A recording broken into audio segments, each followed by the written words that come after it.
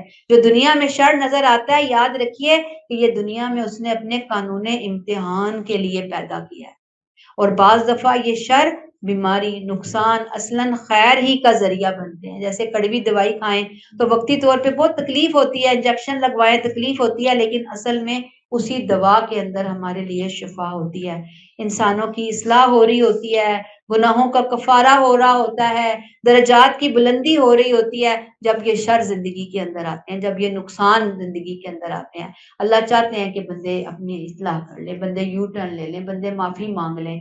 تو گویا بیدک الخیر، خیر کا مالک ہے، وہاں خیر ہی ہے، وہاں سے خیر کے فیصلے ہوتے ہیں، وہاں سے کوئی برا فیصلہ نہیں ہو سکتا۔ بس اللہ نے اپنے امتحان کے انداز رکھے ہوئے ہیں، شیڈز ہیں اس کے اندر، ہمیں سمجھ نہیں آتی، ہماری ننھی منی عقلوں کو عقل ہی نہیں آتی بالکل بھی کہ ہم ان چیزوں کو جان سکیں، بیہائنڈ دا سین دیکھ سکیں کہ اصل کیا تھا۔ انکا علی کل شیء قدیر، بے شک ہے اللہ تو ہر چیز پر قدرت رکھنے والا ہے۔ اس آیت کے حصے میں اللہ کی طاقت، اللہ کی قدرت، اللہ کی بادشاہت کا اعلان کہ وہ کوئی بے بس بے اختیار بادشاہ نہیں ہے، کٹ پتلی نہیں ہے، نعوذ باللہ۔ دنیا میں تو ہم بے شمار بادشاہوں کے بارے میں جانتے ہیں، دیکھتے ہیں کہ بس ان کی حکومت لوگوں کو دکھاوے کے لیے ہوتی ہے، اصل میں پیچھے کوئی اور ہوتا ہے۔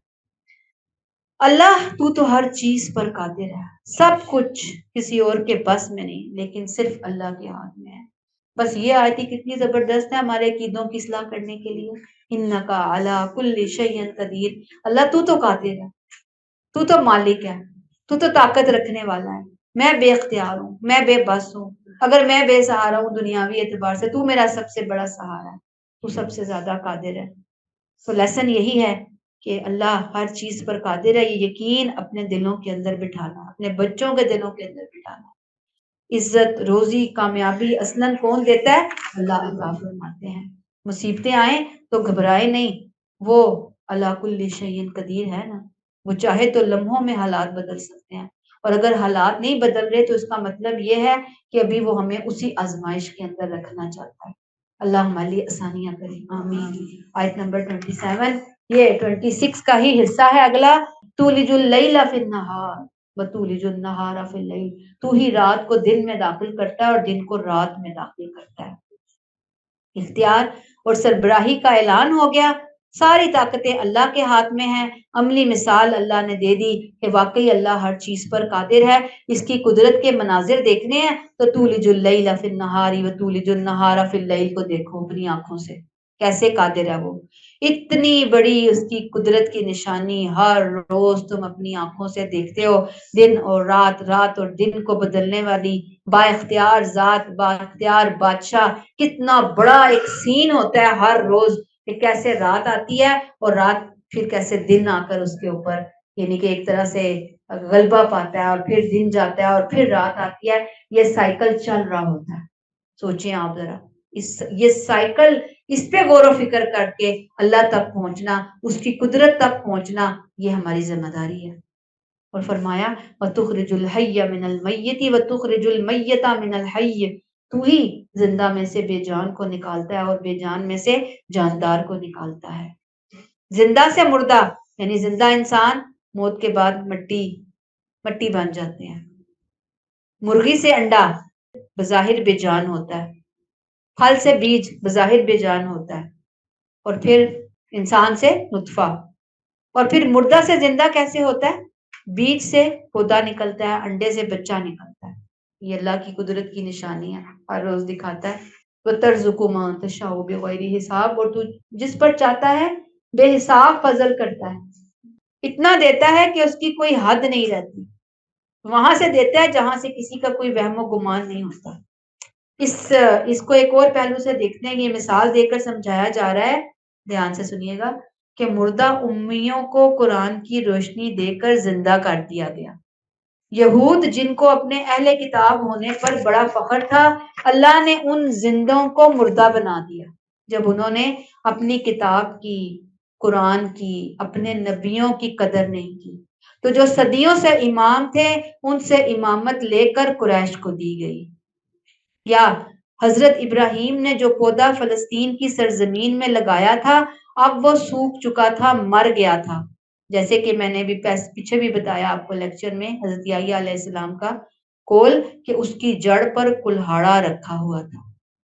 اس کے برعکس انہوں نے جو پودا عرب کی خشک بنجر زمین میں لگایا، جو مرجھایا پڑا تھا، وہ زندہ ہو گیا اور اس کے پھول کھلنا شروع ہو گئے. بنی اسماعیل کا پودا، جیسے کہ حضرت عیسیٰ علیہ السلام نے فرمایا کہ وہ ایک تناور درخت بن کر ایک عالم کو اپنے سائے کی پناہ میں لینے والا تھا. وَتَرْزُقُ مَن تَشَاءُ کی مثال حضرت ابراہیم علیہ السلام کی زندگی کو دیکھیے کہ اللہ کی خاطر سب کچھ چھوڑا. اس زمانے میں ہجرت کی کہ جب بستیاں بہت دور دور ہوا کرتی تھی، دوسرے کلچر میں رہنا آسان نہیں تھا. انہوں نے اللہ کی خاطر اپنا وطن، اپنے رشتہ دار، اپنا گھر بار سب کچھ چھوڑا. اپنی بیوی اور بھتیجے کے ساتھ ہجرت کر کے وہ بستی بستی، گاؤں گاؤں، گلی گلی گئے لوگوں کو اللہ کا پیغام دینے کے لیے، اور پھر اللہ نے ان کو امام الناس بنا دیا. دنیا کی ہدایت کے دو بڑے سلسلے بنی اسرائیل اور بنی اسماعیل، ان کی اولاد سے شروع ہوئی. ہزاروں نبی آئے، بہت سی کتابیں آئیں. یہ ہوتا ہے وَتَرْزُقُ مَن تَشَاءُ بِغَيْرِ حساب، جسے چاہتا ہے پھر وہ بغیر حساب کتاب کے دیتا ہے. اللہ کا رزق کیسا ہوتا ہے؟ جب انہوں نے قربانی دی، اللہ نے اس کے بدلے اس کا صلہ یہ دیا کہ حکومتیں جو پھر بعد میں آئیں وہ ان کی اولادوں کے اندر رہی. اور اس کے بعد جب امامت بنی اسماعیل میں آئی تو وہ کون تھے؟ امی تھے. مکہ جیسی چھوٹی سی بستی میں تو دنیا سے کٹی ہوئی تھی، جس کو کبھی فتح کرنے کا کسی کو شوق بھی نہیں آتا تھا. یعنی وہاں پہ کچھ تھا ہی نہیں کہ کوئی آتا اس طرف، کچھ فائدہ ہی نہیں نظر آتا تھا ان کو. پھر اس بستی کو اللہ نے کیسے عزت دی کہ بکریاں، اونٹ چرانے والے حضرت عمر رضی اللہ تعالیٰ عنہ کو اس زمانے میں ہی لاکھوں مربع میل کا رقبہ مل گیا، اور مسلمانوں کی بادشاہت 1000 سے زیادہ قائم ہوئی. یاد رہے کہ آج ہمارے لیے اصل دنیا دولت نہیں ہے، بلکہ ہمارے ذریعے دنیا میں آخرت کمانے زیادہ سے زیادہ پھیلے، یہ ہونا چاہیے. یہ ہماری دلچسپی اور ہماری دعائیں ہونی چاہیے. قرآن کا شعور آ جائے ہمارے گھروں میں، ہمارے خاندانوں میں، ہمارے محلوں میں، ہمارے دوست احباب میں، ملنے جلنے والوں میں، ہمارے رشتہ داروں میں. اللہ تو ہمیں ذریعہ بنا دے، اللہ تو ہمیں وسیلہ بنا دے، اللہ تو ہمارے لیے اس معاملے کو صدقہ جاریہ کا سلسلہ بنا دے. اور اللہ نے تو ہمیں ایک اتنا خوبصورت پلیٹ فارم دے دیا ہے کہ جہاں ہم اکٹھے ہو جاتے ہیں اس کا نام لینے کے لیے، ہم لوگوں کو لا سکتے ہیں، ہم یہاں بٹھا سکتے ہیں، ہم سنوا سکتے ہیں. الحمدللہ اللہ سے اس رزق کی دعا مانگنی ہے، ایسا رزق جو کبھی ختم ہونے والا نہیں. ہم کہے وَتَرْزُقُ مَن تَشَاءُ بِغَيْرِ حساب.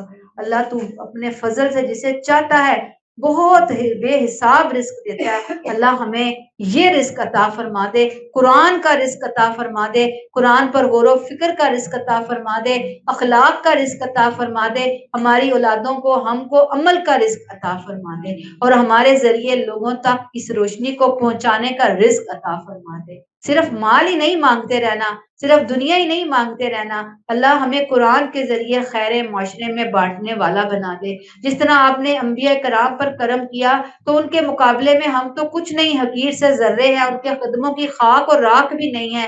لیکن اللہ تو ہم سے اپنی شانوں کے حساب سے قرآن کی خدمت کا کام لے. اللہ ہمیں توفیقوں سے نواز دے. اور لیسن یہی ہے کہ دنیا کے غم، پیسہ نہ ہونے کا غم، عزت نہ ہونے کا غم، ہر وقت 50 قسم کے غم ہم نے زندگی کے اندر رکھے ہوئے ہیں، سنبھال سنبھال کے رکھتے ہیں، رو رو رو رو رو کے پاگل ہوئے ہوتے ہیں. یاد رکھیے کہ اپنے آپ کو جب ہم اس طرح کی چیزوں سے جوڑیں گے تو دنیا کے غم نہیں رہیں گے، دنیا کے غم آسان ہو جائیں گے، دنیا کی کوئی مصیبت نہیں نظر آئے گی، دنیا کی کوئی کمی، کوئی محرومی نہیں رہے گی. ہمارا تو زاویہ نظر ہی چینج ہو جائے گا. اصل رزق تو یہ ہے جسے اللہ دیتا ہے، جسے اللہ چنتا ہے. اور پھر اس سے امید روزمرہ کی روٹین میں اس کی قدرت کی نشانیاں دیکھتے ہیں ہم کہ وہ جب چاہے گا آسانی کر دے گا. ہم صبح دیکھتے ہیں پھر ہم رات دیکھتے ہیں، پھر ہم صبح دیکھتے ہیں، پھر ہم رات دیکھتے ہیں، پھر ہم جانتے ہیں انک علی کل شیء قدیر۔ ہمارا رابطہ، ہمارا کنیکشن تو اس ہستی کے ساتھ ہے۔ اللہ ہماری اصلاح فرمائے، اللہ ہمارے لیے آسان کر دے کہ ہم اپنی زندگی کے اندر آیت 26 27 کو پوری طریقے سے لے آئیں۔ اللہ تعالیٰ ہمیں عقل سمجھ عطا فرمائے، آمین۔ یہاں پہ ہم اس کو روک لیتے ہیں۔ سبحانک اللہم و بحمدک، نشہد ان لا الہ الا انت، نستغفرک و نتوب الیک۔ السلام علیکم ورحمۃ اللہ وبرکاتہ۔